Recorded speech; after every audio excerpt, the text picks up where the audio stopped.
We all remember that one professor, the one everyone on campus had to take no matter what subject they taught because how much fun their class was. What if we told you there was a streaming service that had all those professors? One Day University has every must-have professor from the best colleges all across the country. One Day University, the most fun talks from the most fun professors. Available live and on demand. No homework, just the most fun you'll have while learning. Get a special offer at onedayU.com/Odyssey. Have we figured out how to explain deja vu? How do chameleons do that thing they do? Do you really need to wash your blue jeans? Yeah, you do, but how often? Hey, my name's Mike Simpson. I've got a podcast about curiosities.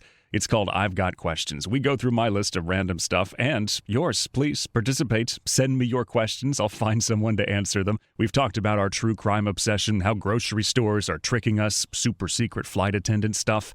I've Got Questions. New episodes Thursdays on Odyssey or wherever you get your podcasts. Hey, this is BJ. Thanks for listening to our show's podcast. If you're a fan of all things geeky, you should check out my other podcast, BJ Shea's Geek Nation. We have new episodes every day, and you can check it out at bjgeeknation.com. Your home is going into foreclosure and you feel like a financial wreck. You don't know where to turn for accurate information. I'm bankruptcy attorney Travis Gagne. Let's talk about some legal options. If we work quickly, we can propose a plan to save your home, modify the loan, or in many cases even eliminate your second mortgage. The consultation is free. I've helped hundreds of people just like you make informed decisions about whether to save their home or exit it on a reasonable, organized timeline. The chapter you choose sets the tone for the next chapter of your life. Please contact me today at choosetherightchapter.com. That's choosetherightchapter.com. 99.9 KISW, the Rock of Seattle. Look, every year we lose people. That just happens, celebrities pass away. It's just how it is. But, it's just every time we read about something like that this year, it just seems like a disturbance in the force, even more so than ever. How so? Well, we lost somebody in the force yesterday, David Prowse. I should say died on Saturday, 85 years old. He was the guy in the Darth Vader suit in the original Star Wars trilogy. And I kept seeing people be like, oh, he's now a Force ghost. So is that what they say when someone from the Star Trek world, we lose them? Yeah, that's exactly what they say. Not Star Trek. Star Wars. Yeah, that's it, yeah. My bad. Yeah, you see, it's basically the shimmery guy. I don't know if you remember the movie, Steve, but whenever Yoda or Luke or Obi-Wan Kenobi, they're dead, but they still communicate with you. They show up as a shimmering ghosty thing. I was thinking of that as like a hologram. Yeah. Okay. Yeah, but that's the Force ghost. Yep. Yeah, the Force hologram. Yeah, and they all love Kanye. That's what it's all about. Who doesn't, BJ? Yeah. Prowse also played the Frankenstein monster in a couple of British films in the early 70s. He was also in a movie called The Clockwork Orange, which was a very, very bizarre movie. Yeah. I guess that's where George Lucas discovered this dude.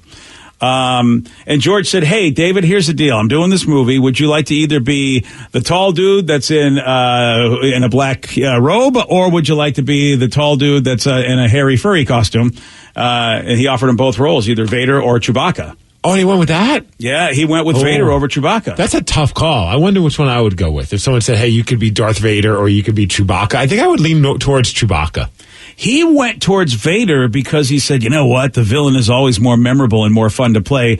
Though at the time, he didn't know he was going to be wearing a mask so nobody would see him. Yeah, dude, I read about this. This guy, I mean, it's like a series of unfortunate events. I mean, yeah, he got to be a part of Star Wars, but unless you're a real, obsessive Star Wars fan, you have no idea who this guy is. Yeah, he would show up at cons, and the deep fans knew who he was. But you're right. On average, you just always think it's James Earl Jones. I just had a guy text me yesterday when he found out about this, and he said, hey, I thought James Earl Jones did the guy. And I'm like, yeah, see, James was the voice, but they didn't know David was the guy inside the suit.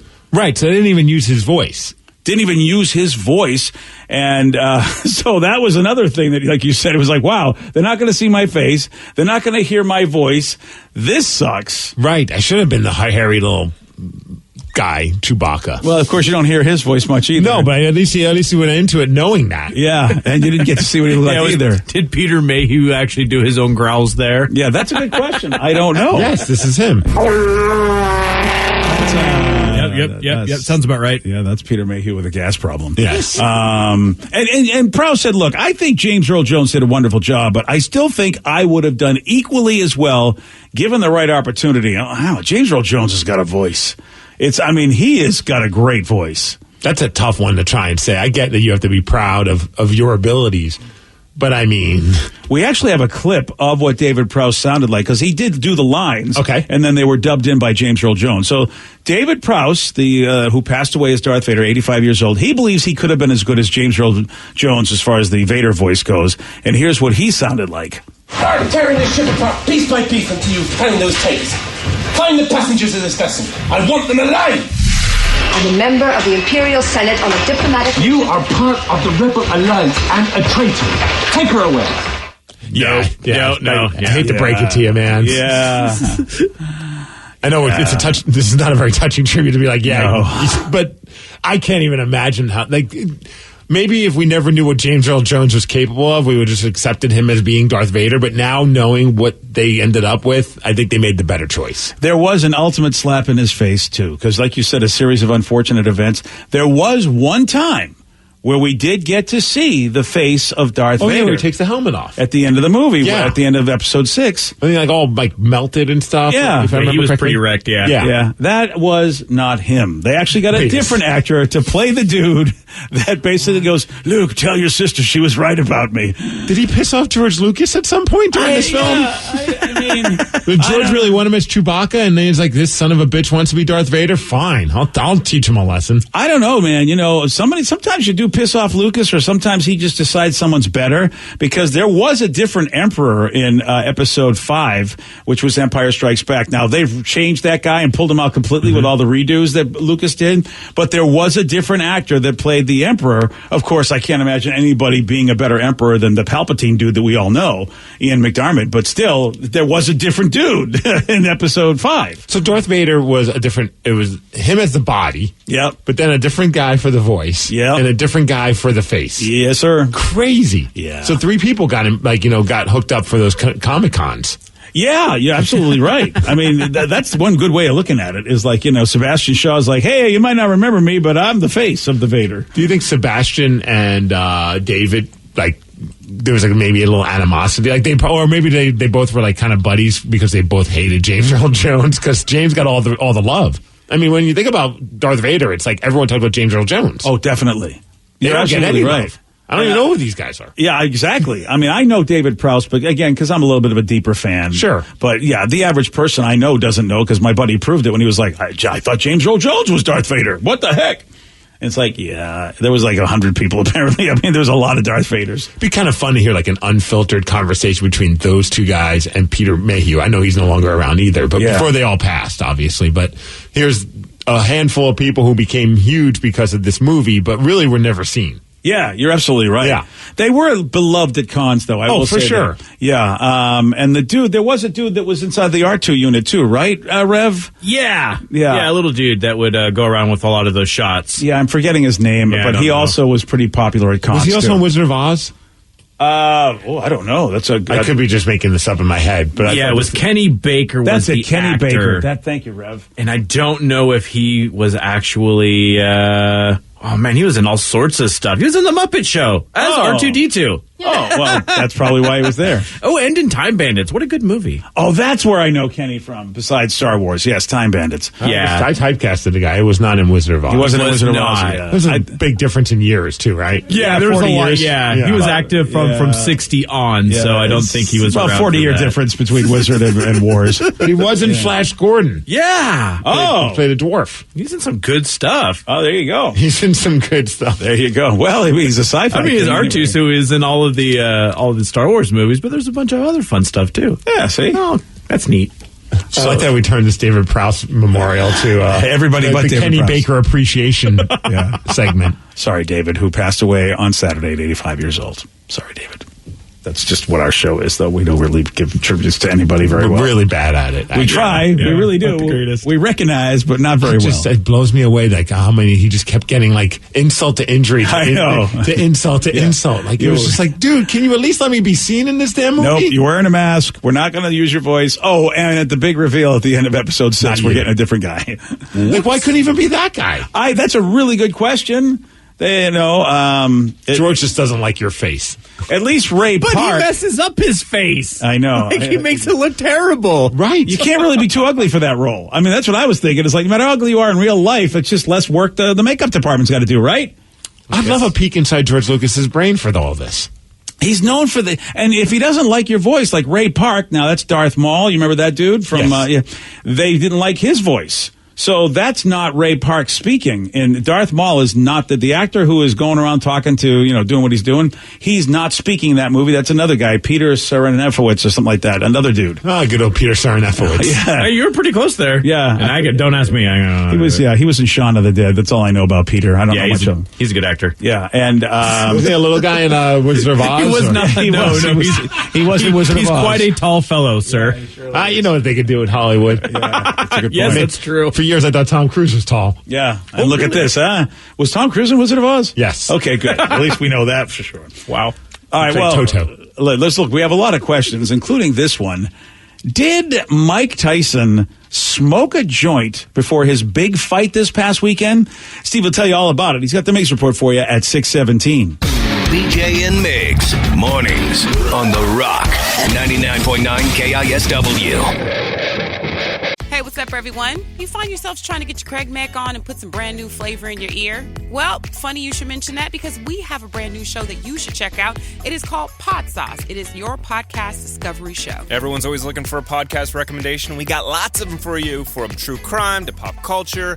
And you can join us each week as we dish on all of our favorite podcasts out there. So make sure you download the Odyssey app and search Pod Sauce, or head on over to podsauce.com. We got you covered, guys. The Russian invasion. The heroic Ukrainian resistance. It's the biggest land war in Europe since World War II. And the War in Ukraine Daily brings it all to you. From Moscow to Washington. From Kyiv to Mariupol. The War in Ukraine Daily talks to newsmakers around the world. And to the everyday Ukrainians whose very existence is threatened. Hear the heartbreaking stories of those caught in the war. But also hear about the acts of bravery as history is being made. I'm Mike Simpson. And I'm Charles Feldman, inviting you to join us. The War in Ukraine Daily on the Odyssey app or wherever you get your podcasts.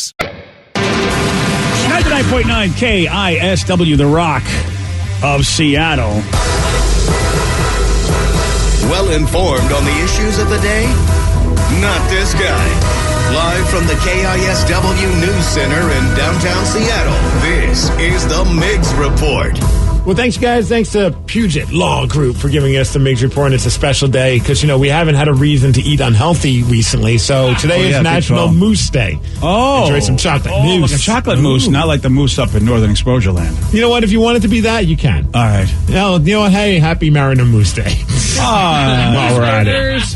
Yeah. Now, I don't know if any of you guys did this. I wasn't planning on it on Saturday, but then I just had that moment of impulse where, you're telling yourself, no, I shouldn't spend this kind of money on something, and then you just do it. And I did that with the Mike Tyson fight. Oh, did you really? Because, he had this big fight. He's 54 years old. He's fighting a guy that's 51, Roy Jones Jr. It's the battle of the elderly. But for some reason, man, it just triggered some nostalgia. And, I grew up being a huge Mike Tyson fan, and I'm like, when am I going to get to see Mike Tyson fight again? So I just said, screw it, and I am so glad I purchased it. I totally forgot that it was happening. Yeah, it happened on Saturday. And honestly, it wasn't even the Tyson fight. We'll talk a little bit about the one of the fights on the undercard afterwards, because that was actually the one that made it worth the price of admission. I didn't even think it would, but it was so awkward and so epic. But first, let's talk about Mike Tyson's fight. So he took on Roy Jones Jr. The fight was 8 rounds, 2-minute rounds. No knockouts were allowed, and I guess there weren't any official judges. It was an exhibition thing. They had celebrity judges, and then after the fight was over, it went all 6 rounds, or all 8 rounds. They marked it as a draw. But if you watch the fight, Mike Tyson was in control of this entire thing. It was almost like they just decided, you know what, participation trophies are happening. Oh, boy. It just felt that way. You know what I mean? It was basically Tyson would come out and he looked good. I mean, not just for being 54, just in general, he looked quick. I mean, especially when, like a year ago, he was 100 pounds overweight. He was depressed. He was just battling his own stuff, and then all of a sudden turned his life around thanks to his wife, and just and also thanks to marijuana, it seems, as well, because he thanks that as well. But he came out looking quick and had some quick punches. But as soon as he would get near Roy Jones Jr., Roy would just hug him and hold him for the rest of the round. It was pretty much, that was the entire fight. That was the whole fight. Mike comes at you, hits one real quick, and then Roy just hugs him. And then we watched that 8 times, and I still enjoyed it. It was still entertaining to watch because it was Mike Tyson in a ring again. And also what made it great was that Snoop Dogg was doing the color commentary throughout the entire fight. Oh, that's beautiful. It was a weird pay-per-view because in between the fights, they'd have random rappers performing, including Snoop Dogg. It was just an odd setup, but very entertaining. Mauro Ranallo was doing the play-by-play, and he's just a great play-by-play guy. He was doing stuff with wrestling, but he's also great when it comes to boxing. He's just very descriptive. But anyways, like I said, the fight ended in a draw, and you'd think, oh, Mike Tyson's going to be pissed. It was obvious he won this fight. But, man, Mike is super chill. Here he is after the fight. He's standing in the ring with Roy Jones Jr. when they tell them that it's a draw. He's cool about it, but Roy Jones Jr. seems annoyed by the fact that it was a draw when he should be thankful that they even said it was a draw. It's a draw. Mr. Tyson, what do you think of that? I'm good with that. You think you won the fight? Yeah, but I'm good with a draw. Why? Because I entertained the crowd. The crowd was happy with it. We'll be back to you in a second. You happy with this draw? Hell no, I ain't never satisfied with a draw. I wear draws. I don't do draws. I like it. For me, I thought I did enough boxing on the outside to edge it out, but, I'm cool with a draw. I mean, we just might have to try to do it again. I wear drawers. I don't do drawers. Oh, that's that was awesome. a great line. Tyson was barely out of breath, it seemed like, throughout all of it. And Roy Jones Jr. looked like he just needed a nap. Yeah, man. From your description, it didn't sound like it was a draw at all. No, I mean, Tyson landed 67 of 193 punches compared to Jones' 37 landed shots from 236 attempted. So Tyson had 34% accuracy rate, whereas Jones had 15%. But whatever. And a lot of people are on social media saying, I can't believe it was a draw. But it was what it was. It was just an exhibition fight, and it was fun to see him back in the ring again. Yeah, and that's what you get for celebrity judges. And then you're like, well, why does he seem so chill? It turns out, though, before the fight, apparently Mike didn't stop smoking pot. He even smoked a joint before the fight even happened. Nice. Wow. And here he is being interviewed after the fight in a press conference, admitting to that. Have you already had a joint? Yeah, absolutely. Coming down here. Well, listen, I can't stop smoking. I smoked during fights. I used to have to smoke. I'm sorry. I'm a smoker. Did you have any marijuana leading up to the training of this fight? I smoke every day. I never stop smoking. Did you have one right before the fight? Absolutely, yes. How does the marijuana effect help you into the fight?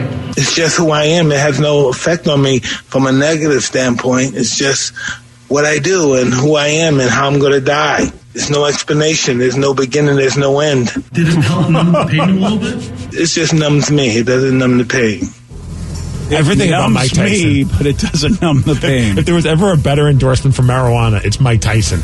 Wow. Here's a guy who used to tell people that he was going to eat their children and blank them until they love him. Not the children, but the reporters. And now he's like, yeah, I'm cool, man. I'm fine with the draw. I entertained the crowd, which there was nobody there. It was a crowdless fight, which I thought was kind of a funny thing to say also. Yeah. But the best part, like I said, was Snoop Dogg. Snoop Dogg did commentary throughout the entire show. And at one point in the beginning of the match between Mike Tyson and Roy Jones Jr., they look kind of like they're like sizing each other up and they're bouncing around. And Snoop just had a great way to describe it. Tyson all over Roy Jones Jr. Snoop. Like two of my uncles fighting at the barbecue. Get your uncle out of there. Get him out. You go meet me in the backyard. I'm tired of this. Meet me back here, huh? Yeah, there was no censoring of Snoop Dogg. He's cursing. He's having a blast on commentary. This is very much like a prize fight. But what I brought up was the fight before that one was a fight between a YouTube guy. I don't know if you guys know the Paul brothers. There's Logan Paul and Jake Paul. Yeah. And I think Logan's the more annoying of the two, but Jake's pretty annoying as well. And Jake was the one in the fight. A little while back, he went on social media just saying, I want to fight somebody. And everybody's like, oh, I'll fight you. I'll fight you. No one realized, though, that this guy has like a wrestling background and a fighting background. Well, one guy who stepped up to the plate and said, I want to fight you was Nate Robinson. You might remember him from the Huskies. Oh, yeah. Basketball player. So for like the last several months, I guess he's been training hard for this fight. But it didn't look that way. When he went out there, he seemed to have forgotten everything that he learned in boxing class, and he just like willy-nilly just was running at Jake Paul, and Jake just clobbered him. It was not even, dude, it was scary how much. Like, I felt very unnerved by it. Like, I was actually worried for the well-being of Nate Robinson. Like, it looked like he might murder the guy. I mean, at one point, he knocked him down several times, and eventually the fight ended with a knockout. I mean, he's just out cold. Goodbye, Nate. And that's, of course, turned into like some giant meme out there. Everyone's having a field day, and I feel bad for Nate Robinson, but man. Wow, what a way to get back in the public eye. Yeah, it was a tough one, and I guess even afterwards, Jake was wearing Nate's Knicks jersey and seen him pictures wearing that. I'm like, that is such a douche move. But that's kind of what Jake's known for, being like this kind of, unlikable guy. But again, the highlight was Snoop Dogg doing the play-by-play while this fight was going on. At one point, he busted into like some just him just singing "Oh Lord" and things like that. Oh, there's a feint from Jake. Caught him. Oh, my God. Down. Lord have mercy. Robinson. Oh, Jesus. Snoop, talk about dropping it like it's hot, baby. Take my hand. Nothing funny about what's happening with Nate Robinson, but Snoop Dogg is singing the hymns. He's trying to get Irene. Lord. Mamma Mia, the problem child proven to be a big problem for Nate Robinson. Goodness. And of course, call the ambulance, pick up the people. We need definite medical attention for Nate Robinson. And again, Snoop, this is why you don't play boxing, brother. Nah. It's the hurt business. And Robinson could be hurt. Yeah, he knocked him out hard. Damn, dude. It really it doesn't look good. He just goes down like just a ton of bricks. Yeah. I don't know. Maybe he's going to try and do it again. But since then, Paul has that Jake Paul kid. He decided to call out Conor McGregor. So we'll see if that's actually going to happen. You almost want to see that just to see Paul get his ass kicked. Oh, that's what everyone was hoping to see in this fight, and it didn't work out so well. No, I guess Nate, you just can't train that hard. And Paul's legit, obviously. Yeah. At least he knows how to box. Oh, absolutely. Well, yeah, and also he's taking on a guy who completely threw everything he learned out the window during the match. That's nuts. Oh, it was awkward and awesome at the same time to watch. So Monday Night Football is tonight.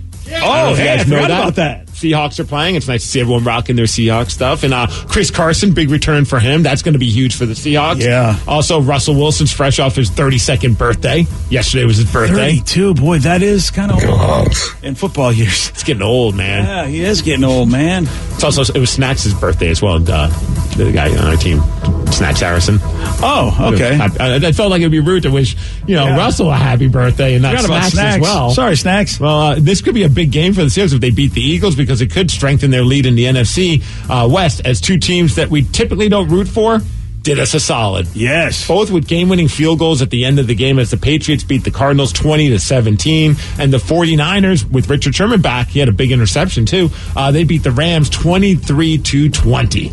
We'll be able to check that out tonight, Monday Night Football, with the Seahawks taking on the Philadelphia Eagles. Last night, the Packers crushed the Bears on Sunday Night Football, 41-25. Yeah. And man, real quick, we got to talk about the Broncos. Did you see what was going on with them? Yeah. What? That score was insane. Well, yeah, they lost 31-3, but big part of that was they didn't have a quarterback. They had a practice squad wide receiver playing quarterback. Is that what was going on? Yes, yeah. Kendall Hinton. He played quarterback in college, but in his senior year switched to wide receiver. Then got drafted and all that, but then didn't make the team. He was brought back on the practice squad because they needed a quarterback, and they knew he could play quarterback, kinda. Because their three quarterbacks were exposed to somebody during like some, optional meetings that had COVID. So they had to pull all their quarterbacks from the game. Oh, I didn't realize that. And the Broncos were like, can we push back the game? And the league's like, no. Good luck to you. Find a quarterback. I wasn't available. Your son wasn't either. Yeah. They called both of us. Boy, that's kind of... So that's why they lost. And who'd they lose to? Oh, the New Orleans Saints, who are playing well. See that, the guy like myself. I mean, granted, the Saints probably would have won anyway, but still, that's made that a very easy game. Oh, yeah. Yeah, and I feel like, boy, that's kind of a tainted season when They don't get to push the game back. Other teams got to push the game back when they had COVID issues. Yeah, I mean, we have a game tomorrow also because of the Ravens and the Steelers were supposed to play on Thanksgiving, and they didn't. Because that's right. The Ravens had some COVID issues. Yeah, so just shows the league doesn't like the Broncos. I guess Sorry, not. Caesar. But you know what? As a Seahawk fan, and you're trying to get that, seat, you're trying to get that bye. Mm-hmm. You kind of wish that you don't want you don't want the Saints to play teams that aren't at full strength. That sucks. I wish they would have flex scheduled that game and put it on Sunday Night Football. I wanted to watch that game. That would have been a great game. And the Bucs also lost, and I only bring that up because they lost to the Kansas City Chiefs. And shocking news, Tom Brady shaked Patrick Mahomes' hand after the game. He did? Yeah, I feel like he got in his head. You had to have. Yeah. You know what I mean? At some point, I know you have your blinders on and you stay focused, but at some point, somebody had to bring it up to him like, dude, you're getting crucified because you never shake anybody's hand after you lose a game. Yeah, it was all over the media last week, so I think you're right. Had to get to his head somehow. As far as weather, 50 degrees, it's going to rain. Thank you, Hand and Stone Massage and Facial Spas, for giving us the Migs Report, and that's what's up. Yeah, so we got Monday Night Football. Pretty exciting. Everyone texted to bring up a good point. They believe that why they were punished and had to still play that game was that Denver broke the COVID rules because these quarterbacks were having their meetings and they weren't wearing masks. Oh, so they get the trouble is that everybody gets punished though on the other side of that. I know what the NFL's saying, but you know me, I'm Mr. Stats guy, and I'm just like, no man, what if the Broncos? Because the Broncos, I mean, I think they beat the Dolphins, right? The Broncos look like they might be good sometimes. So I was kind of hoping maybe they could pull an upset. They're 4-7. They were 4-6 before that, but yeah, I mean they're not great, but they looked like they were getting a little better. And like I said, I believe they upset the Dolphins, which was a big surprise. And I was like, well, wouldn't that be great if they could upset the Saints? Because that would help us if we were trying to, get that bye. So that's all. They beat the Dolphins 20-13. Yeah. But I was fine with it. I was happy, actually, because I played COVID on my fantasy football team. Oh, you got COVID on you? So COVID crushed. Big points. Good job, COVID. Yeah. Well, listen, bottom line is at least we had favors done for us yesterday as the Rams and the Cardinals both lost. That was good. And also just in the NFC race, I mean, with, I forget the team now. The Bears you're thinking of? Or, I was thinking the Bucks. Oh, the Bucks, yeah. Yeah, that doesn't hurt. No, nothing hurts. I mean, anybody in the top spot in the NFC losing is always a good thing. That's why it's like, damn it, Denver, you and your COVID. Well, yesterday was Sunday, but on Friday, Steve did get this one right. How many seasons did Full House have? 6. No. 9. No. 8. Yes. Yeah, lucky nice work, Steve-O. Yeah, well, good job, Steve. Yeah, nice work. You want a shot at beating Steve-O? You got it. 206-421-ROCK. We're playing Beat Migs at 647 on The Rock. Today's podcast was brought to you by Travis Gagne, bankruptcy attorney. He's here right now and has agreed to answer more of your questions about bankruptcy. What's the difference between filing for bankruptcy and credit counseling? Credit counseling is a useful process in some circumstances, but it does show up on your credit. In fact, from a credit scoring standpoint, credit counseling shows up just like a bankruptcy, so it's going to affect your credit as negatively as filing bankruptcy. In credit counseling, the idea is that a credit counselor works with your creditors on your behalf to try to lower interest rates or work out payment plans with your creditors to pay back your debt over time. In credit counseling, you almost always pay back 100% of the debt, sometimes at lower interest. And of course, some creditors will participate in that process and some won't. So you're usually left with kind of a mixed result with credit counseling and, of course, a high payment. Thanks, Travis. If you have more questions about bankruptcy, you can reach out to Travis anytime at choosetherightchapter.com. That's choosetherightchapter.com. Thanks for listening.